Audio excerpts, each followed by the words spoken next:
was about a year ago, I guess, when I read it. You bring up quite a few of the risks associated with the unknown future known as retirement. And I'd like for you to kind of just tell us a bit about, broadly speaking, what you covered in the book. And then I'd like to turn our attention next, so I don't forget, toward what risks you're seeing as we go through 2021, 22, and beyond.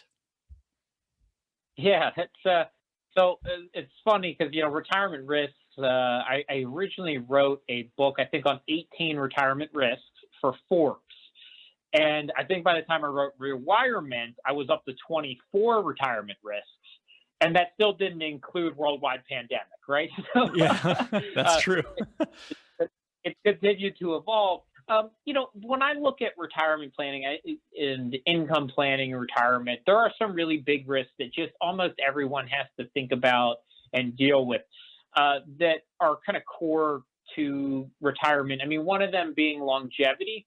And so longevity is so important when you start talking about retirement because you retire at 65. And I use the generic example here, 65.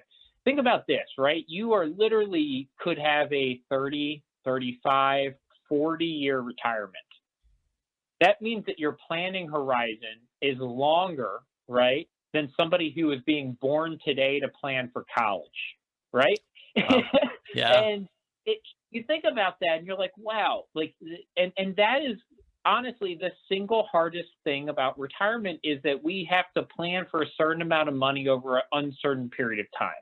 If I knew your retirement was going to be 15 years, 3 months, and 2 days long, we could come up with a plan. But I don't know if it's going to be a day, 10,000 days, 30,000 days. And so that really challenges any type of planning with an unknown time horizon.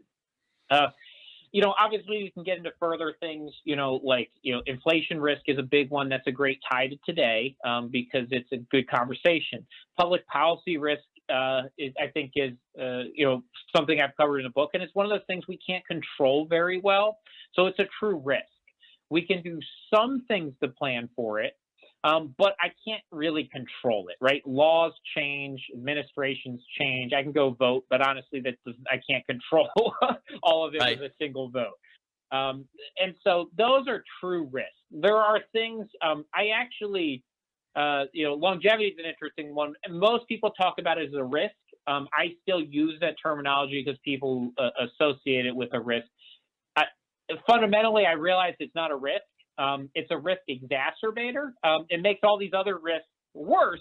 But actually, longevity is a great thing. I want to live as long as possible, right? So Yeah. in and of itself, it's not a risk, but it increases healthcare risk and inflation risk and, running out of, money, right? The likelihood you outlive your own portfolio. It increases other risks. So it is, something we need to deal with, but in and of itself is actually a good thing.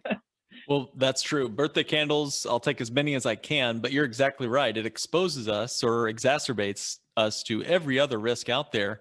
You brought up some that I'd never heard of before. Tell me what you meant by unexpected financial responsibility. That, I don't know if you recall, but was one of the risks you mentioned in your book.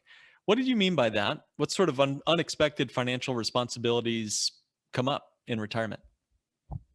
Yeah, and that one I often focus on the family side. That's the clearest one you can drive to. And today we have people right around retirement that are feeling it on both sides.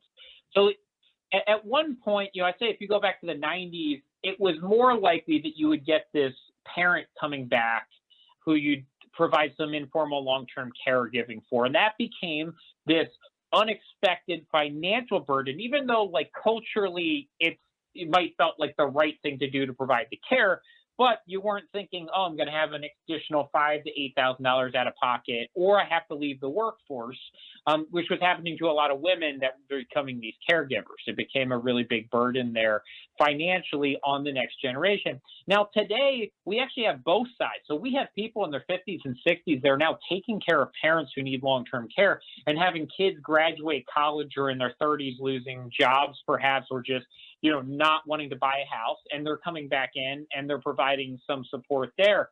So there are, and then all of a sudden, right, you're strapped on both sides. You thought, I'm going to send my kids to college, they're going to go get a job, and they're going to leave, and then they move back in at home.